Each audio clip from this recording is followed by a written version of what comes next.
What's good? What's good? It's the one and only, but what do I know? Boxing coming back at you with a different type of video, man. This is definitely what I would consider. I'm gonna do these a lot, but the first one, I call this an appreciation video, and the first one has to go out to my favorite fighter of all time, Andre S.O.G. Ward. All right, I'm gonna do these for fighters that I feel like deserve their flowers, their credentials. And I like to give flowers while people are still here. You don't wait till anybody passed to give them flowers. Let's give them flowers while they're still here. I just got done watching S.O.G, the Book of Ward, and when I tell you, when I first heard about this, man, I was super excited because, man, it's just, I'm counting the days down because Andre Ward, once again, he is my favorite fighter of all time.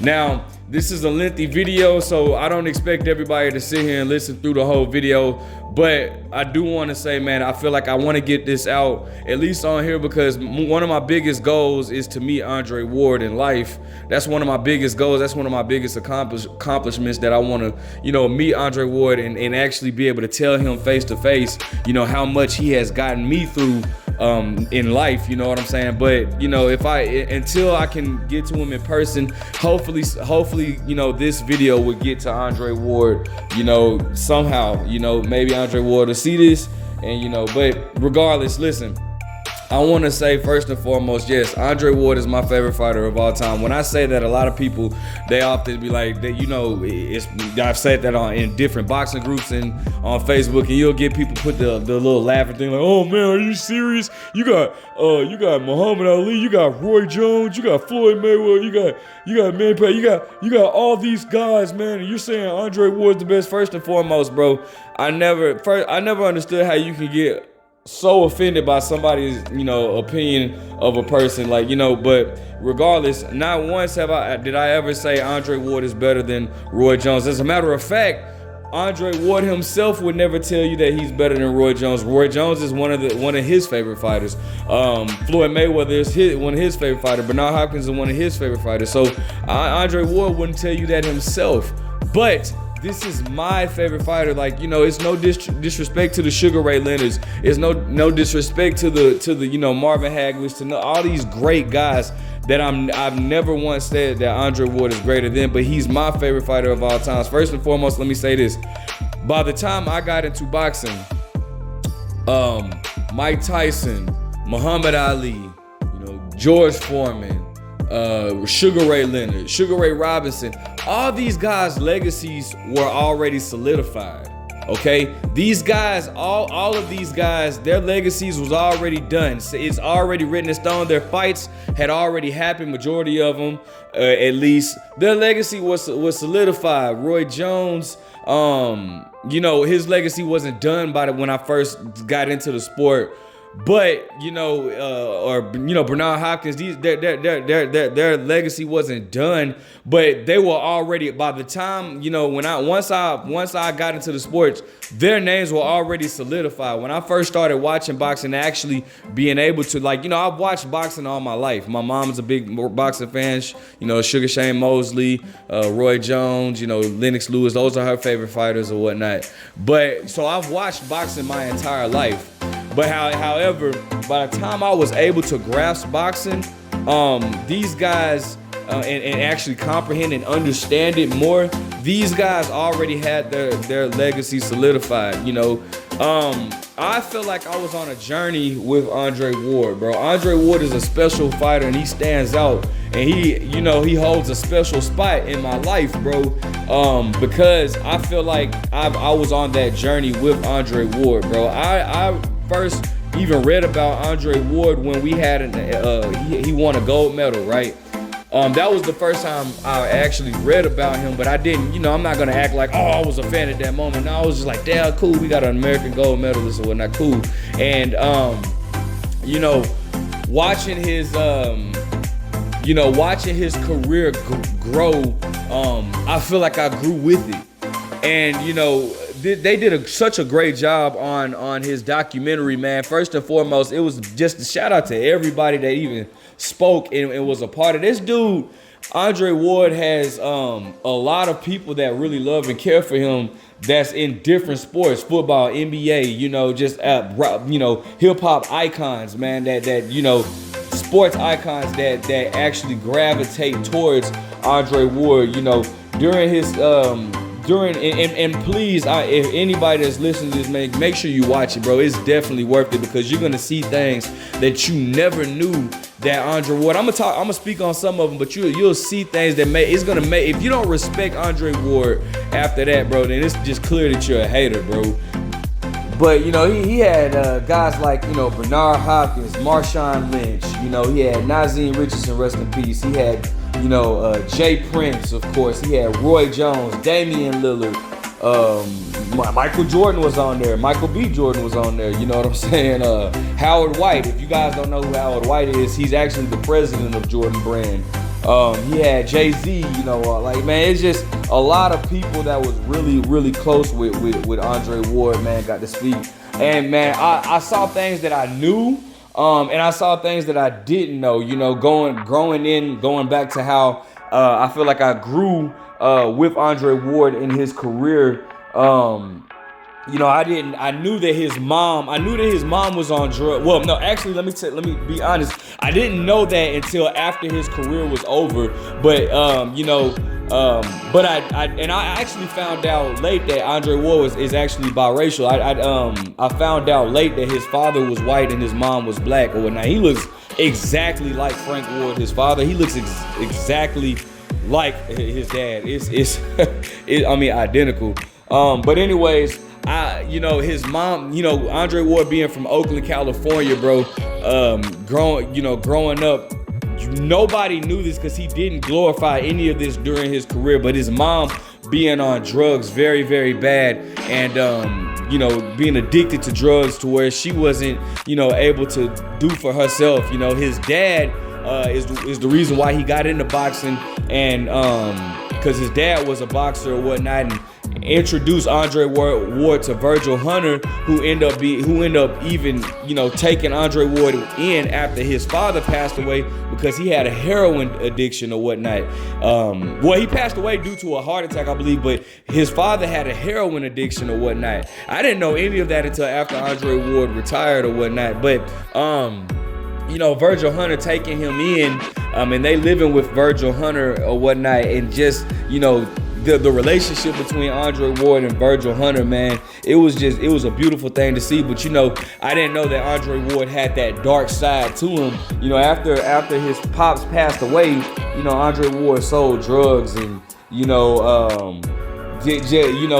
got arrested. I didn't know any of that, man. And his mom was speaking on it, and it was just, it was so enlightening, man, to see my hero. That's Andre Ward is my hero, man. That's how I've always, referred to him as my hero or whatnot. But just to see him go through that, man, I didn't know that, man. It was crazy.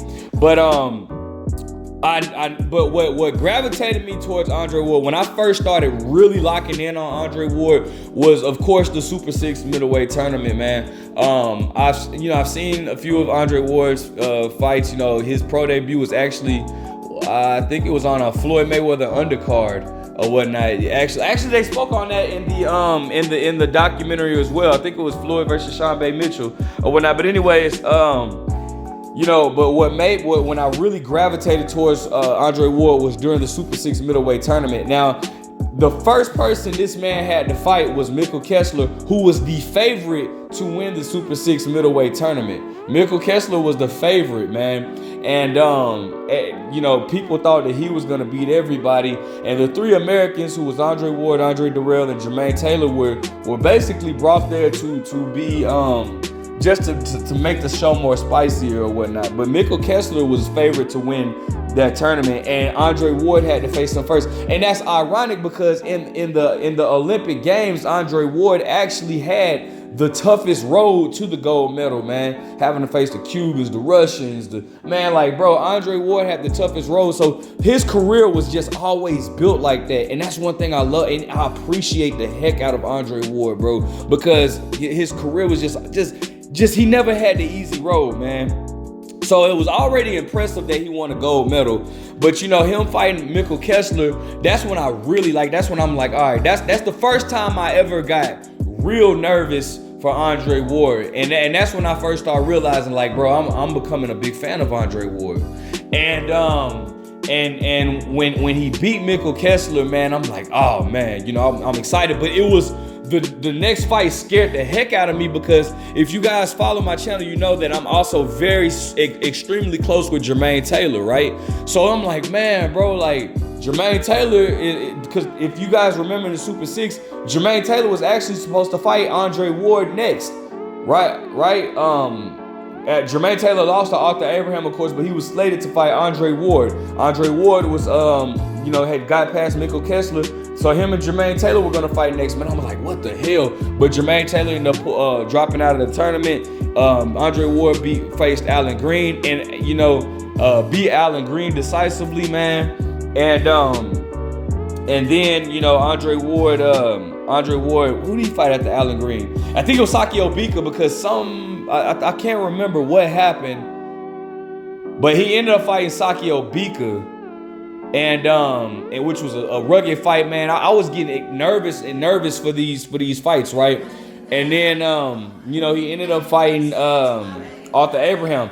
That's when I got extremely nervous. That was my first time. That's when I was just extremely nervous for Andre Ward, bro, because it was like, man, bro, that's when I'm talking about staying up late at night on Friday night, not being able to sleep, because it's like, damn, I do not want my boy. I got confidence in my boy, but I was so nervous, and you know, and it was just like that with the Carl Froch fight, you know, and he gets past that, and it's like, man, I'm sitting here thinking like, bro, this man not only is the last male gold medalist that we have, but he won a gold medal and he wins the Super 6 middleweight tournament. Like, bro, this man is like, that is like something to definitely be like just excited about, man.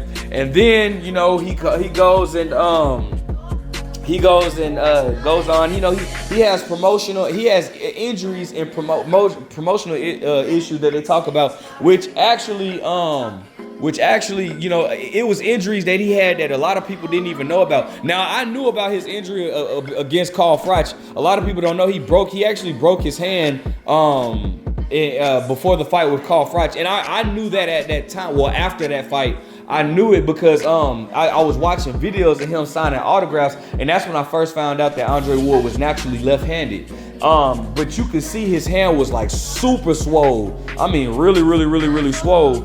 And that's when he was speaking on how he had injured his hand, broke his hand during the sparring session or whatnot. And I just thought, man, like, bro, this man just got through Carl Froch, which that fight really, one of the judges had a 115, 113. Let me just state this right here. That fight was not close like that, bro. I think I could see it being 116, 112, or 117, 111 for Andre Ward easily.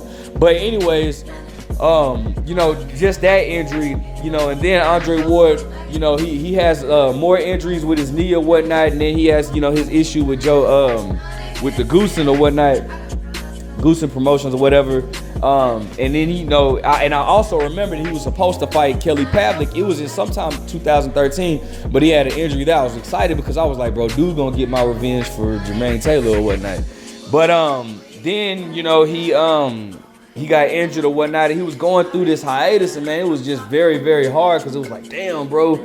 And I can't remember when he came back, when he got with Jay-Z, and they put his fight on BET, bro, and I thought that was like hella dope. Like, bro, it's fighting on BET, bro. Like, come on, bro, that is hella dope, bro.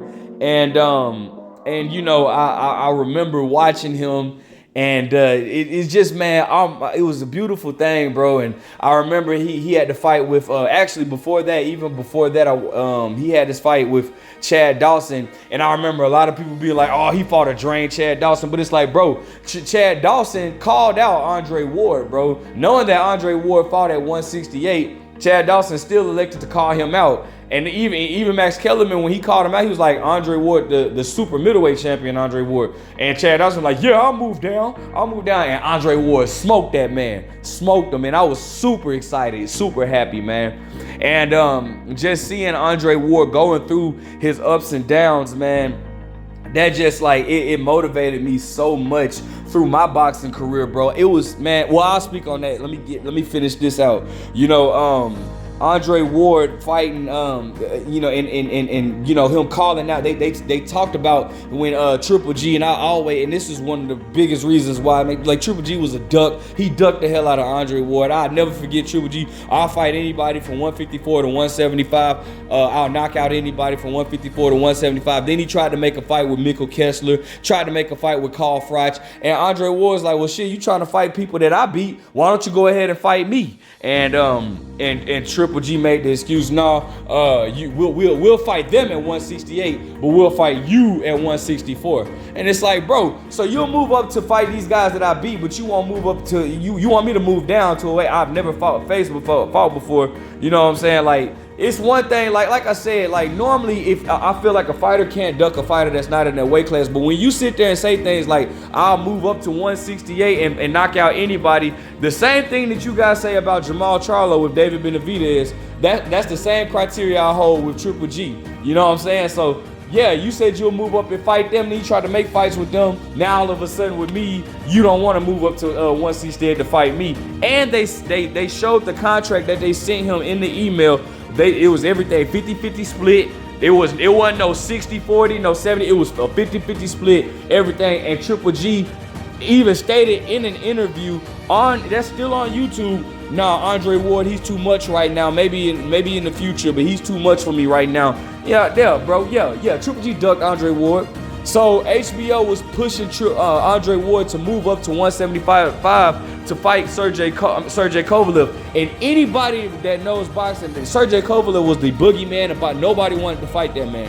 That man obliterated Bernard Hopkins, who was knocking out all his opponents or whatnot. Nobody wanted to fight that man.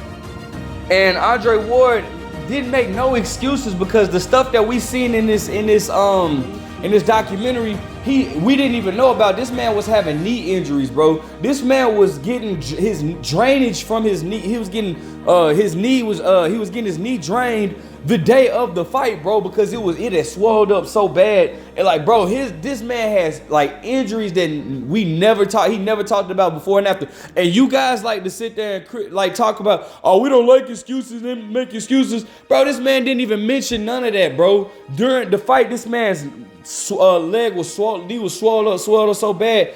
They showed the video of him having to get every injury. They showed the video of him having to get his knee drained and all this type of stuff, bro. The night before the fight, the day of the, man, like, bro, this dude went through so much, man. And I appreciate that. I will never forget how nervous I was during the first Sergey Kovalev. Well, actually during both Sergey Kovalev. I'm talking about nervous to the point that Friday night, I damn near couldn't even sleep, because it's like, bro, I need my dude to win this fight. I remember getting pissed because I'm like, bro, they're going to try to rob my dude. I was so angry at HBO. I was just angry at the boxing world, man. I was so nervous, man, because it was like, bro, I always feel like, why does Ward have to move up to fight Sergey Kovalev? But then y'all are cool with that. But then when Andre Ward, when Triple G says he'll knock out anybody from 154 to 168, and Andre Ward is calling out Triple G, y'all then say he's picking on the quote unquote boogeyman. I was so upset, man. And Andre Ward beat him. Andre Ward beat him, bro. He had a rough start, man. You could literally make a movie about this. He had a rough start, and Andre Ward came back and adjusted and beat the man. And no, you know, speaking of Michael B. Jordan being there for Creed and all that type of stuff, Ryan Coogler actually stated that that's he based the character Creed. He based a lot of his character was based off of Andre Ward or whatnot. I thought that was so dope. And anyways, man, like, just Andre Ward, like, bro, overcoming that adversity and fighting and beating Sergey Kovalev. And then I remember the next fight, I'll never forget this. I was hella nervous until the first round, and I promised to God, my right-handed guy, I'll never forget this. My coach was there. I was like, bro, wait. I said, Andre Ward looks a lot more comfortable and a lot more in control than the first fight, than the first round of the first fight. And Andre Ward took him there and beat him down. And I think, man, I could probably done a backflip that day, bro. Like, that was the most excited. I mean, so I've been with Andre Ward his whole career. I grew, And bro, going into fighting and being a boxer myself, bro, I can remember tough times, me being bloody, getting hit, being hurt. I got injuries from boxing that'll never come back the same, heal the same or whatnot. But I remember getting through these moments thinking like, bro, what would Andre Ward do? Going to the corner, what would Andre Ward do? Would Andre Ward quit? I remember breaking my hand in a sparring session, man, messing it up real bad. And I remember thinking, what would Andre Ward do? And I came back and when I fought, once my hand healed, I fought and I won. Thinking about Andre Ward.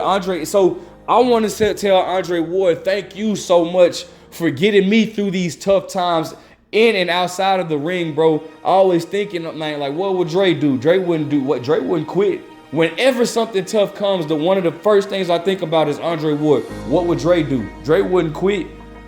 And so I want to thank you, Andre Ward, for being that, man, for being my hero, man. And I want to give you your flowers and just say thank you, man.